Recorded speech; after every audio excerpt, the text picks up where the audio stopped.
Bismillahirrahmanirrahim. Alhamdulillahirabbil alamin wassalatu wassalamu ala asyrafil anbiya'i wal mursalin sayyidina wa maulana wa habibina al-mustafa Muhammadin wa ala alihi wa sahbihi ajma'in. Rabbi shrah li sadri wa yassir li amri wa hlul 'uqdatam min lisani yafqahu qawli.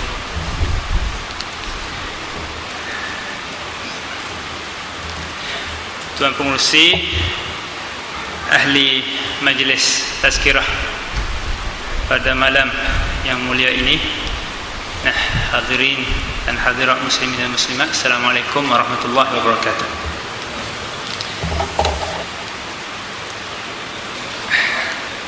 Saya kenal diri saya dulu. Saya Anwar bin Haji Mustafa, berasal dari Jala, Patani. Saya pensyarah di Kusas di Jabatan Syariah. Saya di sini di Kuala Kangsar dah tahun ketiga. Jadi yang saya nak kongsi dengan ahli majlis kita sekalian pada malam diberkati ini adalah tajuk silaturrahmi, silaturrahmi atau silaturrahim ataupun silatul arham dengan bahasa Melayunya hubung rahim. Hubung rahim. Sebenarnya kalimah tazkirah ada dasarnya ataupun asalnya banyak daripada agama kita. Salah satunya firman Allah SWT, fadzakir fa inna dzikra tanfa'ul mu'minin. Ayat yang selalu kita baca, maksudnya peringatlah kamu ya Muhammad kepada umat, kepada sahabat, kepada orang. Sebenarnya zikra, peringatan itu hanya beri manfaat kepada orang yang beriman. Orang yang berimanlah yang akan dapat faedah daripada tazkirah. Dan hadis Rasulullah SAW pada Hajatul Wida', iaitu haji pada tahun ke-10. Haji tahun ke-10, Rasulullah beripun dengan sahabatnya yang teramai. Dicatat dalam buku tarikh, iaitu lebih pada 100,000 sahabat yang telah memeluk agama Islam pada masa itu. Rasulullah beripun dan Rasulullah beri khutbah. Masyhurlah khutbah itu, dicatat oleh ulama hadis. Dan salah satu yang Rasulullah sebut di situ, baginda kata, ala falyuballigh asy-syahidu minkumul ghaib farubba muballighin aw 'amin sami'. Hendaklah, maksudnya hendaklah orang yang hadir haji sama aku sekarang ni, yang dengar khutbah aku, yang dengar perkataan aku ni, beri sampai kepada orang yang gaib.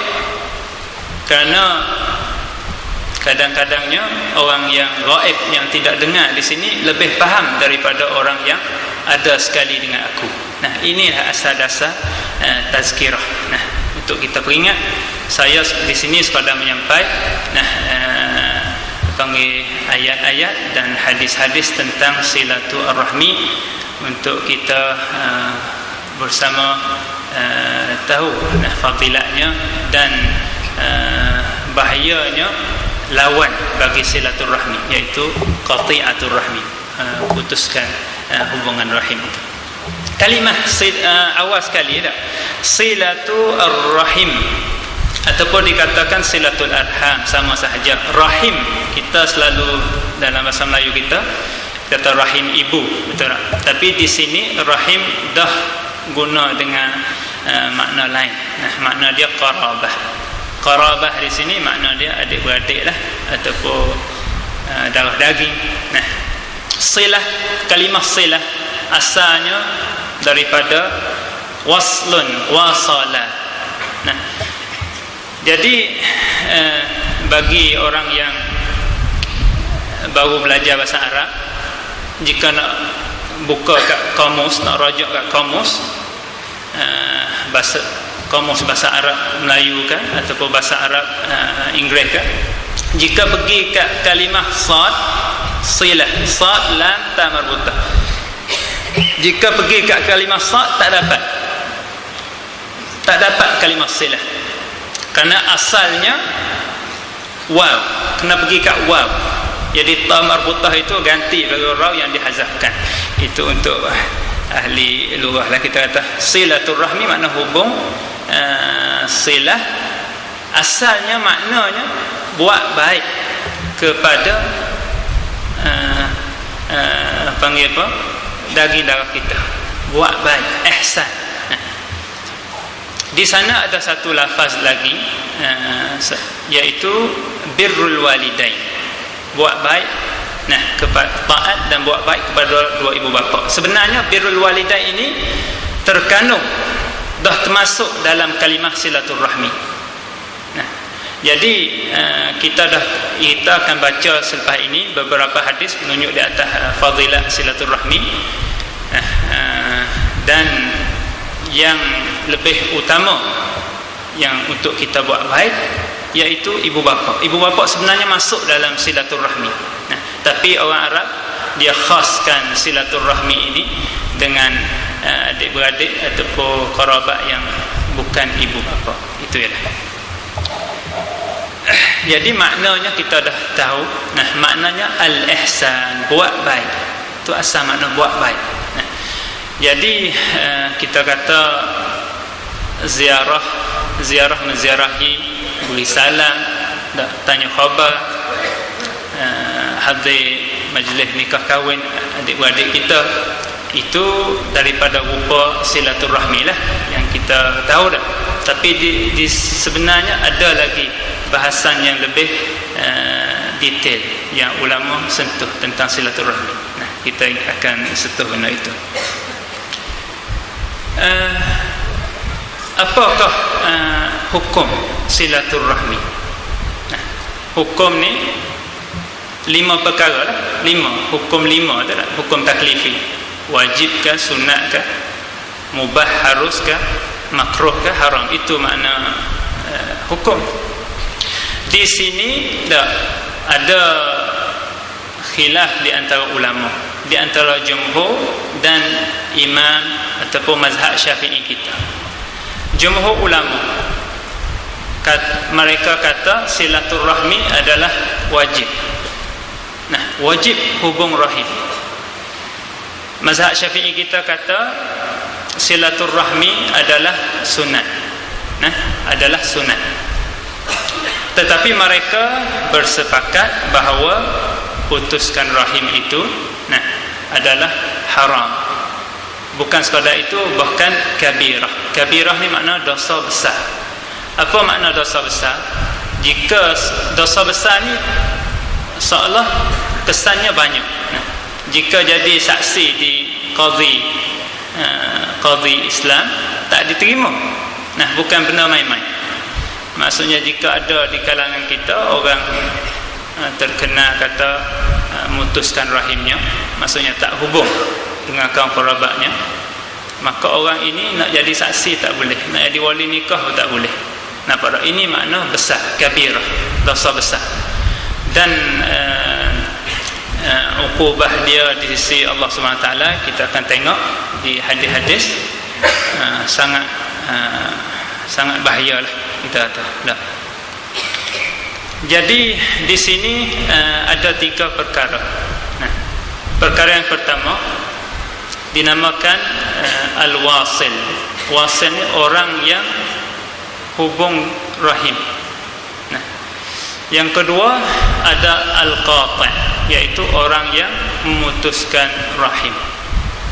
Yang ketiga orang panggil la wasil wala qati', maksudnya tidak hubung dan tidak putus. Ada 3 martabat. Jadi fadilat tentang silaturahmi itu bagi yang pertama tadi al-wasil, yang hubung rahim. Adapun dosa besar yang kita akan baca itu adalah bagi qati', yang memutuskan rahimnya. Nah, adapun yang ketiga, orang yang tidak hubung rahim dan tidak memutuskan. Nah, maksudnya dia ni tidak hubung rahimnya, katalah duk jauh kan, ataupun tak ada pergi mari, tapi tidaklah dikatakan dia putuskan rahim. Putuskan rahim seperti buat balah dengan adik-beradik dia, apa, buat balah ataupun tak tegar, kita kata itu orang panggil putus rahim. Di sisi kita orang panggil macam tu. Adapun orang tak hubung pada awal, itu martabat yang di antara dua martabat itu.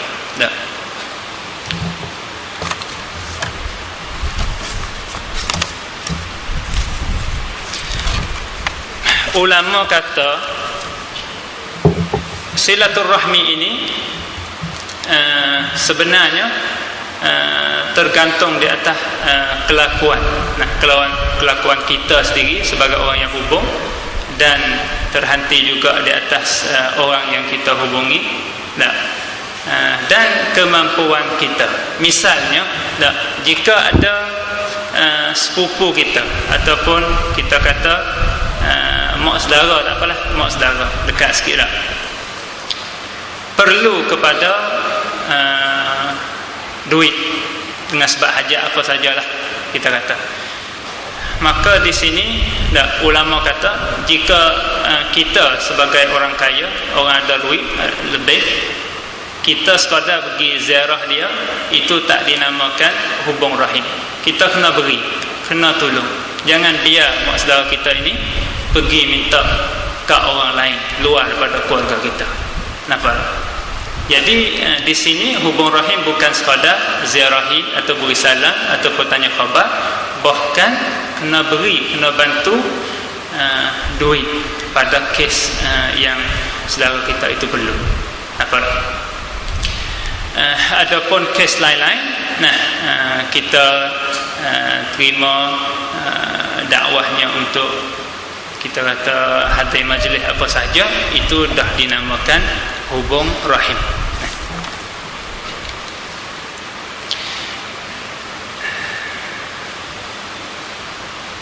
Sebenarnya di dalam Quran banyak ayat sekali yang tekan di atas silaturahmi, dan hadis juga banyak sekali tentang silaturahmi.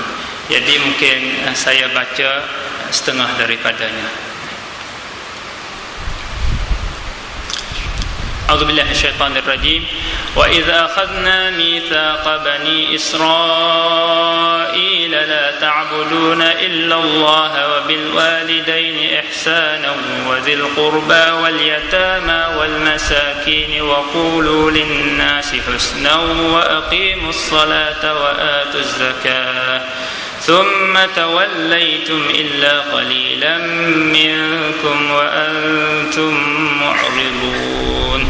Suratul Baqarah ayat 83. Ayat ini cerita kata Allah Subhanahu Wa Taala telah ambil janji dengan Bani Israel bahawa mereka tidak sembah malaikat Allah Subhanahu Wa Taala, dan bahawa mereka dengan ibu bapa, dua ibu bapa buat baik, dan dengan zil qurba, di sini syahid, dan dengan adik-beradik. Selepas pada ibu bapa, zil qurba direct. Selepas zil qurba wal yatama, baru mari anak yatim. Ulama kata anak yatim yang miskin. Jika hak kaya tidak masuk di sini. Wal masaki, dan orang miskin yang lain, maksudnya yang bukan yatim, yang bukan anak yatim. Jadi tertibnya di sini, buat baik kepada ibu bapa yang pertama dalam Islam. Lepas itu kaum kerabat kita, adik-beradik kita. Lepas itu, lebih-lebih lagi yang berhajat lah. Yang berhajat. Itu. Yang ketiganya, anak-anak yatim yang miskin. Yang keempatnya, orang miskin yang bukan anak yatim. Wa qulu lin-nasi husna, dan hendaklah kamu Bani Israel Nah, Banu Israel, anak cucu Nabi Yaqub. Hendaklah kamu semua kata kebaikan kepada manusia. Nah, wa aqimus salah, dan mendirilah kamu akan salah, dan berilah kamu akan zakat. Jadi semua perintah Allah SWT ini sama dengan agama Islam. Nampak tak? Karena ini adalah panggil usul, panggil akar umi bagi panggil dinul Islam, agama Islam yang asal daripada Nabi Adam sehingga Nabi Muhammad. Nampak tak? Adapun khilaf di antara kita dan Yahudi dan kita dan Nasrani, iaitu pada masalah-masalah farak-farak sebenarnya. Adapun seperti akidah dan akhlak-akhlak yang mulia ini, itu ada dalam Taurat, ada dalam Quran, ada dalam Injil. Dan ada seorang sahabat Rasulullah namanya Amr ibn Jamuh. Dia ni orang tua, orang kaya. Tanya Rasulullah, saya nak nafkah apa? Karena itu permulaan Islam. Nah, permulaan Islam, orang kaya mari tanya Rasulullah, saya nak nafkah. Apa nak nafkah? Nak nafkah kepada siapa? Maka turun ayat. Nah, turun ayat. Qala Allah Ta'ala, yas'alunaka madza yunfiqun qul ma anfaqtum min khairin falil walidaini wal aqrabin wal yatama wal masakin wa ibnis sabil wa ma taf'alu min khairin fa innallaha bihi alim. Mereka itu, iaitu sahabat, tanya kamu ya Muhammad, nah, madza yunfiqun, apa mereka nak nafkah? Nak nafkah apa? Nak nafkah sikit ke, banyak ke, pertengahan ke, dan kepada siapa? Itu soalan, soalan.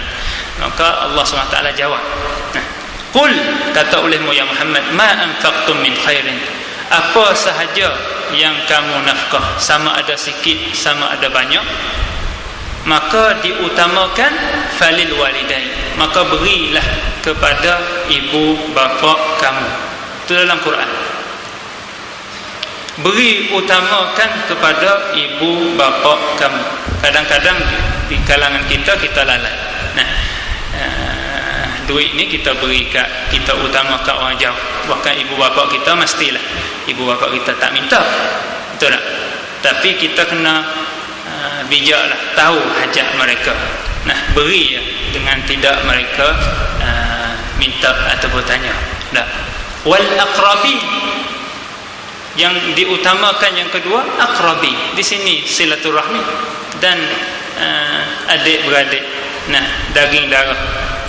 Nah, wal yatama, dan anak yatim, macam tadi dah. Wal masakin, wa ibnis sabil. Wa ibnis sabil iaitu orang musafir yang panggil habis bekalan di tengah jalan. Jadi kita kena bantu. Nah, itu ya. Dan banyak lagi lah daripada ayat-ayat Quran. Jika kita perhati, seolah silaturahmi ini bukan benda biasalah. Benda hebat. Selepas pada tauhid, salat, zakat, datangnya silaturahmi. Jadi benda besar, benda ke depan daripada agama Islam. Adapun hadis daripada Rasulullah SAW, maka banyak sekali tentang silaturahmi. Kerana apa? Kerana Rasulullah SAW dibangkit di kalangan ahli jahiliyah. Apa makna jahiliyah? Nah, keadaan orang Arab jahiliyah ni terkenal bahawa mereka selalu berperang sama sendiri. Bukan sekadar itu, memperhamakan orang yang kalah, membunuhkan, memperhamakan, menyanyikan. Nampak? Ini keadaan di antara orang Arab. Adik-beradik ya mereka ni. Semua tu anak cucu Nabi Ismail, anak Nabi Ibrahim. Nampak? Orang di kalangan orang Arab yang selamat daripada serangan perang ataupun diperhamakan, orang Quraisy di Mekah sahaja. Orang Quraisy di Mekah sahaja. Di tempat lain tak ada kehormatan. Kabilah yang kuat serang akan kabilah yang lemah. Nah, sebab tu dalam Allah SWT bangkit nikmat kepada Quraisy yang menentang dakwah Rasulullah SAW dalam surah Quraisy itu bismillahirrahmanirrahim li'ilafi Quraisy ilafihim rihlatash shita'i was-sayf falyabudu rabb hadzal bait alladzi at'amahum min ju' wa amanahum min khauf. Hendaklah Quraisy ini sembah, beribadat, mentauhidkan Allah Subhanahu wa taala, Tuhan Kaabah ini, alladzi at'amahum min ju', Allah lah yang mengenyangkan mereka daripada lapar, dan Allah lah meselamatkan mereka daripada, mengamankan mereka daripada ketakutan. Apa makna ketakutan di situ? Ketakutan itulah semua orang Arab di dalam ketakutan. Bila masa boleh diserang, bila masa boleh dibunuh, bila masa boleh diperhamakan. Apa? Tapi Allah SWT kerana meliakan kaum Quraisy, benda ni tak berlaku di antara orang Quraisy. Orang tak serang orang Quraisy, kerana orang kata Quraisy ni adalah ahli Baitillah. Nampak di situ. Ini nikmat besar. Nah, adapun masalah at'amahum min ju', ada kisahnya. Orang Arab Quraisy tempatnya padang pasir, tak ada apa nak makan. Datuk yang tak silap, datuk yang ketiga ataupun yang kedua Rasulullah SAW adalah orang pertama yang tunjuk Quraisy untuk buat perniagaan kepada Syam dan Yaman. Baru orang Quraisy kaya. Adapun sebelum itu orang Quraisy ini mati dengan keadaan lapar. Jika seorang dah habis makanan, orang Quraisy ini akan keluar kepada padang pasir luar pada kota Mekah, maka mati gitu dalam kitab-kitab tafsir. Nampak? Tapi Allah SWT meliakan kaum Quraisy, beri kepada salah ilham lah kepada datuk Rasulullah SAW, namanya Hashim. Hashim bin Abdul Manaf. Ialah yang seolah tunjuk kepada kaumnya untuk mula meniaga, bawa barang daripada Yaman kepada Syam dan Syam kepada Yaman. Nampak? Ini Allah SWT bangkit nikmat itu di atas kaum Quraisy. Kerana apa kamu menentang agama aku ini yang aku utus Rasulullah dengannya. Hadis Rasulullah tentang silaturahmi banyak sekali. Ada seorang mari berjumpa Rasulullah SAW. Dia kata, ya Rasulullah, beritahu kepada aku satu amalan yang jika aku buat aku masuk syurga dan aku jauh daripada api neraka. Rasulullah menjawab, ta'budullah wa la tusyrik bihi syai'a wa tuqimus salat wa tu'tuz zakah wa tasilur rahimah. Amalannya kamu ibadat kepada Allah, jangan syirik sesuatu, salat dan beri zakat, dan kamu hubung rahim. Jadi hubung rahim ni amalan yang ke depan sekali. Selepas pada salat, nampak jika kita perhati di sini, ibadat, salat, zakat itu adalah hubungan seorang dengan Allah Subhanahu Wa Taala. Adapun hubungan kita dengan orang ramai, dengan masyarakat kita, mulanya di kaum kerabat kita, dimulanya di adik-beradik kita. Nampak tak situ? Dan hadis satu lagi, Allah Subhanahu Wa Taala tak kala menjadikan makhluk ini semuanya, selepas pada menjadikan makhluk ini rahim. Dalam hadis kata rahim bergantung di arash Allah SWT. Tak tahulah rupa mana. Maka rahim ini minta doa kepada Allah bahawa dia tak diputus. Nampak? Maka Allah menjawab kata, siapa sahaja yang hubungkan rahim, maka aku hubungnya. Maka siapa sahaja yang putuskan rahim, aku putusnya. Nampak? Ulama kata Allah SWT hubung akan orang yang hubung rahim, maknanya rahmatnya dan kesian belahnya. Adapun Allah Subhanahu Wa Taala putuskan orang yang putus rahim, itu makna azabnya. Nah, hadis satu lagi daripada sahabat Abi Dzar Al-Ghafari. Dia kata, awsani khalili alla ta'khudhani fillahi lawmatul la'im wa awsani bisilatir rahmi wa in adbarat. Abu Dzar Al-Ghafari kata, khalili, yakni kekasih aku, yakni Rasulullah wasiat kepada aku,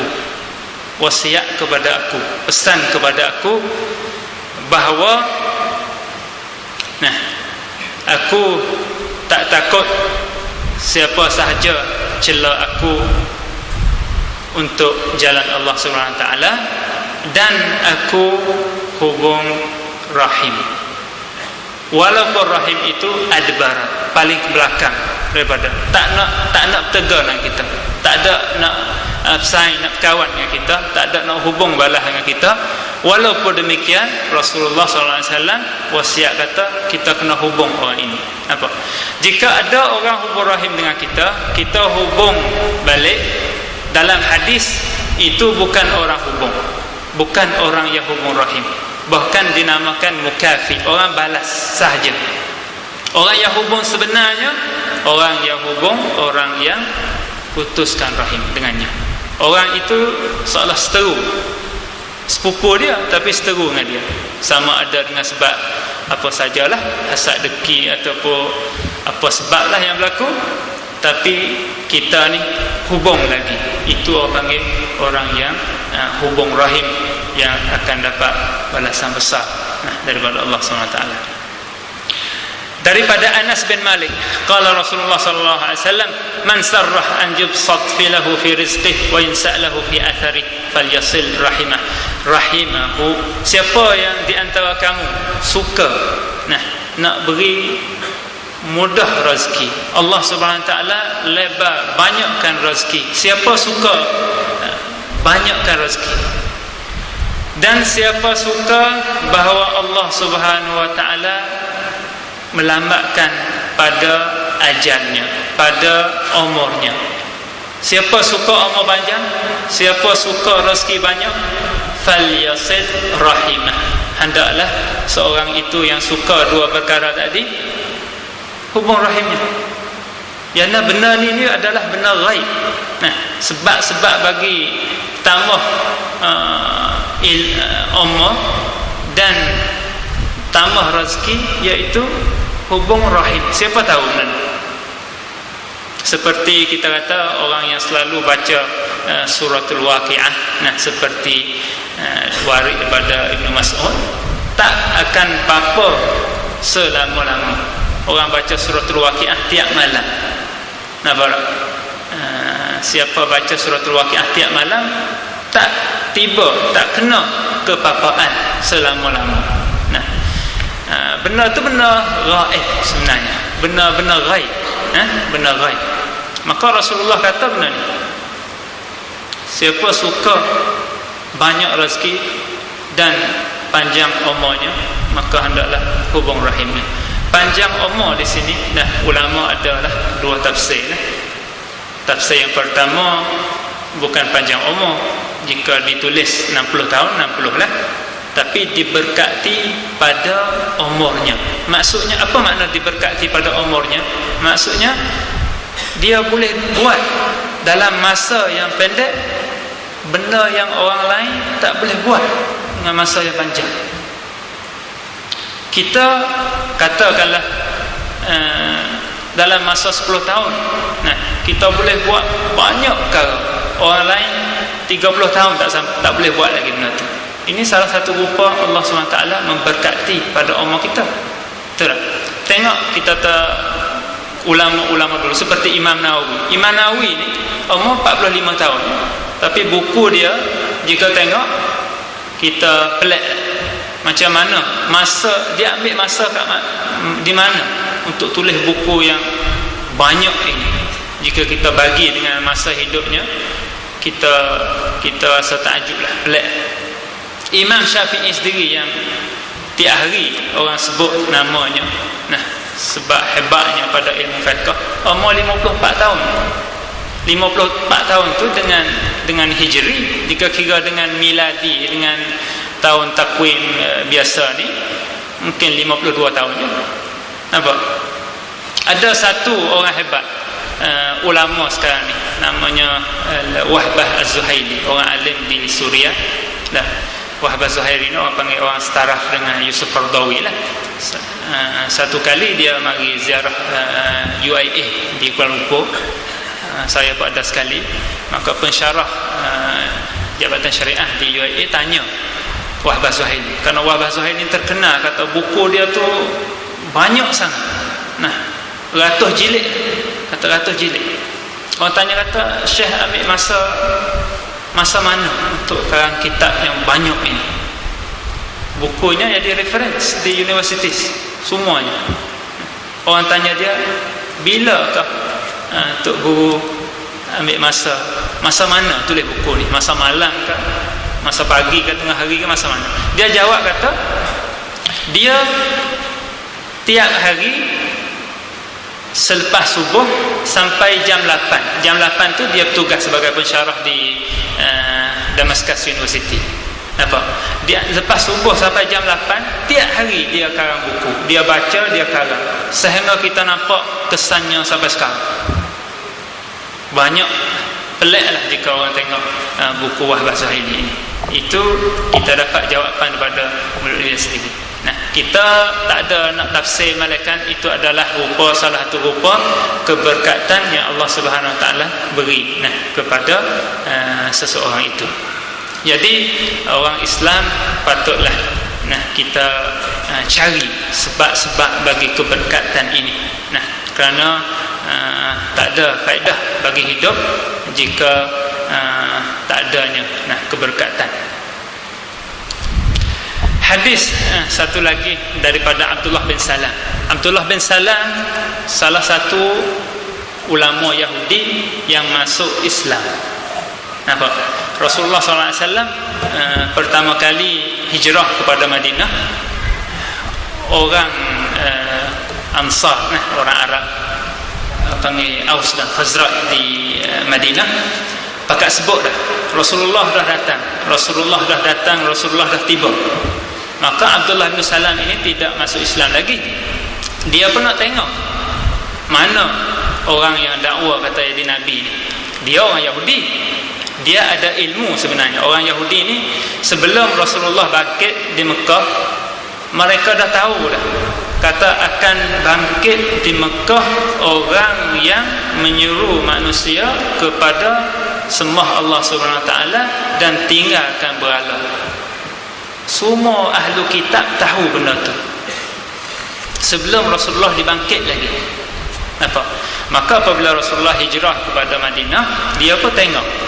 Perkali pertama dia berjumpa Rasul, dia tengok Rasulullah, dia kata ini bukan muka orang yang bohong. Rupa macam ni bukan orang bohong.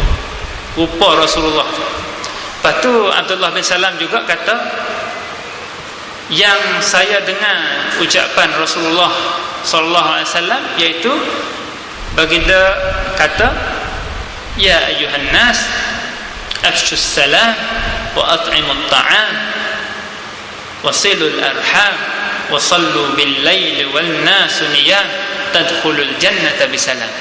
Hadis inilah Abdullah bin Salam masuk Islam. Rasulullah seru kepada, ya ayuhan nas, wahai manusia, afshus salam, sebarlah, membanyaklah salam di antara kamu. Beri salam kepada orang yang kita kenal dan beri salam kepada orang yang kita tak kenal. Banyakkan benda ni, kerana itu adalah sebab bagi mahabbah, kasih sayang di antara masyarakat Islam, bukan main-main. Wa at'imut ta'am, dan berilah makanan. Maksudnya jika kita ada duit lebih, berilah makanan kepada orang yang berhajat. Wasilul arham, ini yang ketiga, hubunglah rahim.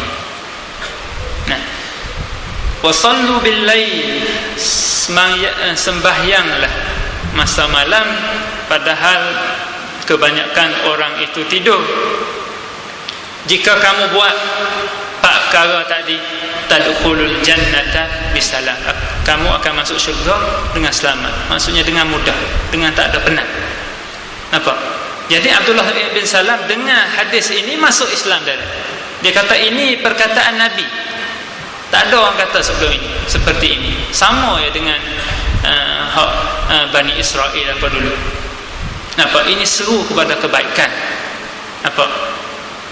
Lepas tu Rasulullah bekas pada itu ada alamat-alamat yang banyak lah yang menunjuk di atas dia itu adalah Rasulullah SAW. Sebab tu dalam Quran kata orang Yahudi duk bermegah di atas orang Arab, kata akan datang Rasulullah yang kami akan serta dengannya, akan perang kamu orang Arab. Karena mereka dah tahu. Nah, tapi apabila Rasulullah dibangkit, hati tak boleh nak terima. Kerana ini adalah kali pertama yang selepas pada nabi-nabi yang banyak daripada Bani Israel keluar datang daripada Ismail bin Ibrahim. Bahkan sepupu ya. Kita tahu orang Yahudi dengan orang Arab ni sepupu ya hubungan. Nah, nampak? Hadis daripada Abu Hurairah, Rasulullah SAW bersabda, pada tiap malam Jumaat amalan Bani Adam diangkat ke langit malaikat amalan orang yang memutuskan rahim. Nah, maka ini besar, ini tegaklah. Nah, qati'ur rahmi ini ada setengahnya kata mal'un, dilaknat, wal yazbillah. Hadis satu lagi, la yadkhulul jannah qati', tak masuk syurga orang yang memutuskan rahim. Apa makna tak masuk syurga? Tak masuk selama-lama ke walaupun dia orang Islam? Tidak. Ulama ahli sunnah di sinilah ada istilah ahli sunnah wal jamaah, iaitu mereka tafsirkan orang yang memutuskan rahim dan anggap kata benda tu halal, maka orang itu kafir, tak masuk syurga selama-lama. Tapi jika seorang itu memutuskan rahim sebab karuk diri dia tu orang tak baik, maka itu tak masuk syurga lagi lah, kena azab dulu jika Allah SWT kehendak azabnya. Kita sekarang ni kita dah cakap silaturahmi. Siapakah qarabah rahim itu? Siapakah? Ada khilaf sebenarnya di antara ulama. Setengah ulama iaitu Abu Hanifah, dia kata rahim maksudnya adik-beradik kita hak nak kahwin dengan kita tak boleh, mahram. Kita kata kita dengan mak saudara, kita dengan pak saudara. Nah, pak saudara tu jika takdir kata dia perempuan tak boleh nak kahwin kita. Dah, itu orang panggil mahram. Itu di sisi Abu Hanifah. Hak tu hak wajib hubung rahim. Tetapi di sisi ulama lain, kebanyakan ulama jumhur tak kira. Rahim maksudnya semua adik-beradik. Tak kira. Nah, sama ada ibu bapa, anak beranak. Nah, kita kata pak saudara, mak saudara, anak buah, datuk, nenek, cucu saudara, tak kira, semua tu masuk dinamakan rahim. Nah, siapa sahaja yang nak fadilat silaturahmi, hubunglah mereka. Nampak tak? Itu pada agama kita.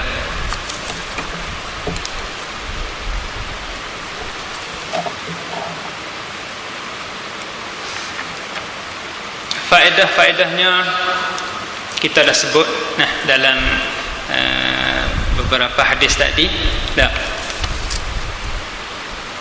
Dan satu hadis lagi, Rasulullah SAW bersabda, tak ada amalan suatu pun yang lebih cepat Allah Subhanahu Wa Taala nak balas di dunia lagi daripada hubung rahim.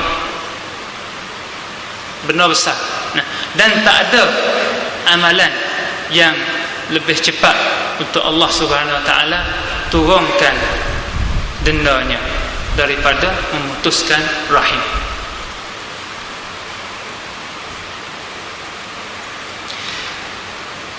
An Uqbah ibn Amir, salah satu sahabat Rasulullah SAW, dia berjumpa dengan Rasulullah, maka dia hala tangan dia untuk nak berjabat dengan Rasulullah. Rasulullah hala dulu. Nah, hala salam dengan dia dulu. Maka Rasulullah kata, ya Uqbah, wahai Uqbah, aku nak beritahu kepadamu, nah, sebaik-baik akhlak ahli dunia dan ahli akhirat. Sebaik-baik ahli dunia, akhlak ahli dunia. Rasulullah kata, aku nak beritahu sebaik-baik akhlak, setinggi-tingginya. Rasulullah kata, tasilu man qata'ak wa tu'ti man haramak wa ta'fu amman zalamak. Ala wa man arada an yumadda lahu fi umrih wa yuqsad lahu fi rizqih falyasil rahimah. Yaitu kamu hubung orang yang putus rahim dengan kamu. Orang yang putus dengan kita, buat seteru dengan kita, adik-beradik kita, tapi kita usaha juga, walaupun pahit. Benar tu pahit, betul tak? Kita pun sebenarnya jika orang buat seteru, tak nak pergi dah lah. Tak, itu biasakan orang. Tapi di sini ni akhlak yang terbaik sekali. Kita hubung orang itu. Wa tu'ti man haramak, dan kita beri, nah, kita beri kepada orang yang tak beri kepada kita. Kita kata dia masa dulu dia kaya, kita minta sikit banyak tak beri langsung. Sekarang ni kita yang kaya, dia dah jadi sesak. Nah, kita beri, jangan balas dendam. Itu hebat, akhlak hebat. Wa ta'fu amman zalamak, dan kita ampun, nah, ampun daripada orang yang zalim kita. Nah, seperti kita kata kisah Nabi Yusuf tu lah, ampun kepada adik-beradiknya yang dulu nak bunuh dia dan jual sebagai hamba. Nampak? Tapi Nabi Yusuf apabila dah jadi raja, ampun je, bahkan meliakan mereka ini. Nampak? Itu akhlak hebat ditunjuk oleh Nabi Yusuf alaihissalam. Nampak? Ta'fu amman zalam, kita ampun daripada orang yang zalim kita. Apabila kita dah ada kuasa, kita boleh nak ambil tindakan, tapi kita ampunnya. Ala, aku nak beritahu kepadamu ya Uqbah, siapa sahaja nah, nak panjangkan umurnya dan lebarkan pada rezekinya, falyasil rahimah, hubung rahim. Banyak hadis, bukan dengan seorang sahabat sahaja. Nah, maka saya ambil insyaAllah kesempatan majlis tazkirah kita ini untuk benda itulah. Nah, mungkin di kalangan kita ada yang orang kita terlalai daripada hukum silaturahmi ini. Nah, kita murajaah diri kita sendiri, nah, untuk mudah-mudahan kita dapat fadilat silaturahmi ini. Benda besar, nah, bukan benda main-main. Nah, banyak lagi hadis, bahkan beberapa buku dikarang oleh ulama Islam. Maka saya berhenti, nah, sekadar ini dululah untuk majlis tazkirah kita di malam ini. Wa sallallahu ala sayyidina Muhammadin wa ala alihi wa sahbihi ajma'in, walhamdulillahi rabbil alamin. Bismillahirrahmanirrahim. Alhamdulillahirabbil alamin, wassalatu wassalamu ala asyrafil anbiya'i wal mursalin سيدنا ومولانا وحبيبنا المصطفى محمد وعلى آله وصحبه أجمعين. اللهم إنا نسألك الهدى والتقى والعفاف والغنى والتوفيق لما تحبه وترضاه. اللهم إنا نعوذ بك من الهم والحزن، ونعوذ بك من العجز والكسل، ونعوذ بك من الجبن والبخل، ونعوذ بك من غلبة الدين وقهر الرجال. اللهم إنك عفو كريم تحب العفو فاعف عنا وعن والدينا وعن جميع المسلمين والمسلمات المؤمنين والمؤمنات الأحياء منهم والأموات. اللهم إنا نسألك رضاك والجنة ونعوذ بك من سخطك والنار. اللهم اجعلنا من الواصلين ولا تجعلنا من القاطعين. ربنا هب لنا من أزواجنا وذرياتنا قرة أعين واجعلنا للمتقين إماما. ربنا آتنا في الدنيا حسنة وفي الآخرة حسنة وقنا عذاب النار. وصلى الله على سيدنا محمد وعلى آله وصحبه أجمعين، والحمد لله رب العالمين.